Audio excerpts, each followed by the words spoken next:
Hello viewers, আজ আমরা 2023 সালের রায় ও মার্টিন প্রশ্নবিচিত্রা থেকে ইংরেজি বিষয়ে তোমাদের প্রথম যে স্কুলটা দেওয়া রয়েছে বাঁকুড়া ক্রিশ্চিয়ান কলেজিয়েট স্কুল, তার সিন প্যাসেজ এবং গ্রামার পোর্শন ডিসকাস করব। সো ভিউয়ার্স, তোমরা দেখো। প্রথমত এখানে যে সিন প্যাসেজটা দেওয়া রয়েছে এটা ইন্তিজার হোসেনের লেখা দ্য ক্লাউডস থেকে নেওয়া হয়েছে। আশা করি তোমাদের সকলের টেক্সট খুব ভালো করে পড়া হয়ে গেছে, তাই ভিডিওটিকে আর বড় না করে আমরা সরাসরি চলে আসছি প্রশ্নের উত্তরে। দেখো, এর দাগে রয়েছে অ্যান্সার দ্য ফলোয়িং কোশ্চেন্স। এখানে দুটো প্রশ্ন দেওয়া রয়েছে 2 নম্বর করে। ফার্স্ট কোশ্চেনটা দেখো, এর আয়ের দাগে, why was the boy amazed? বালকটি কেন অবাক হয়ে গিয়েছিল? দেখো অ্যান্সারটা, the boy was amazed because the sky was cleared and empty. অর্থাৎ বালকটি অবাক হয়ে গিয়েছিল কেন? কারণ আকাশ পরিষ্কার এবং মেঘমুক্ত ছিল। And it had moved across the skies without shedding a drop of rain. It বলতে the clouds, it had moved across the skies without shedding a drop of rain. অর্থাৎ এক ফোঁটাও বৃষ্টি না ঘটিয়ে মেঘটি এখান থেকে চলে গেছিলো, তাই বালকটি অবাক হয়ে গেছিল। ওকে, এবারে চলে আসবো আমরা 2-এর দাগে মানে 2i-তে। প্রশ্নটা কী রয়েছে? Why was the boy saddened? বালকটি কেন দুঃখী হয়ে গেছিল? তাহলে অ্যান্সারটা কী লিখব? দ্য বয় ওয়াজ স্যাডেন্ড, বালকটি দুঃখী হয়ে গেছিল বিকজ, কারণ দ্য ক্লাউডস এসকেপড, মেঘটি এখান থেকে আত্মগোপন করেছিল বা পালিয়ে গেছিল, উইদাউট রেনিং, বৃষ্টি না ঘটিয়ে, since he had fallen asleep. Okay, অ্যান্সারটা ভালো করে দেখে নাও তোমরা।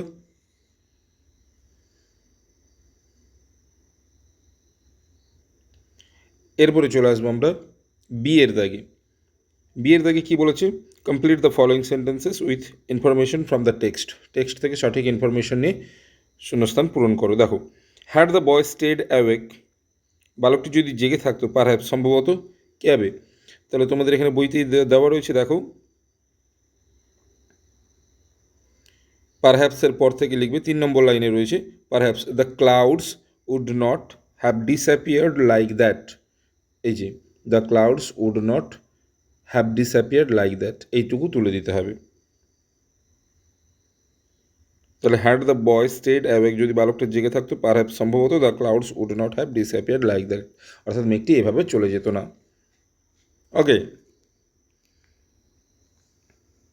The clouds would not have disappeared like that.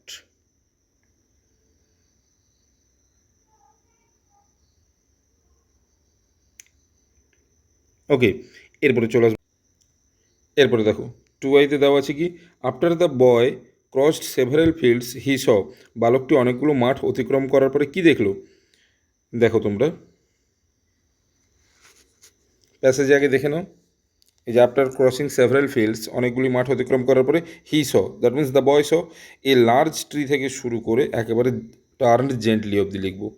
ঠিক আছে, তাহলে after the boy crossed several fields he saw, সে দেখলো এ লার্জ ট্রি, একটি বড় গাছ, ইন হুজ সেড, যার তলায় বা যার ছায়ায়, আ পার্সিয়ান হুইল টার্নড জেন্টলি।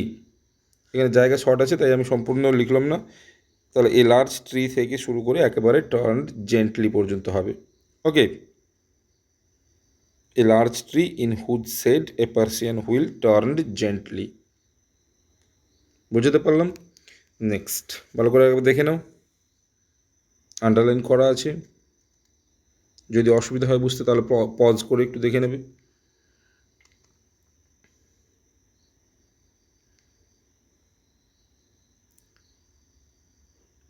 ওকে, চলে আসবো পরের পেজে। দেখো, গ্রামার অ্যান্ড ভোকাবুলারিতে কী দিয়েছে? Fill in the blanks with appropriate preposition. সঠিক প্রিপোজিশন বসিয়ে ফিল আপ করো। Kashmir is dash the north of India, তাহলে হবে কি is in the north of India. Okay, the Himalayas is dash north of India, তাহলে হিমালয়াও north ইন্ডিয়াতে অর্থাৎ উত্তরে রয়েছে, তাহলে এটা হবে is to the north of India. Pakistan is dash the West of India, Pakistan পশ্চিম দিকে, তাহলে ইন। তাহলে ভালো করে দেখে নাও একবার। প্রথমেরটা হলো ইন, পরেরটা টু এবং সবশেষেরটা ইন। সো ভিউয়ার্স, এই ছিল আজকে তোমাদের বাঁকুড়া ক্রিশ্চিয়ান কলেজের স্কুলের সেন্ট প্যাসেজ এবং গ্রামার পোর্শনের সম্পূর্ণ ভিডিও। যদি ভালো লেগে থাকে তাহলে অবশ্যই লাইক করে দিও। এছাড়া কোনো ডাউট থেকে থাকলে আমাকে অবশ্যই কমেন্ট করে জানাবে, আমি চেষ্টা করব সেগুলোকে সলভ করে দেওয়ার। Thank you.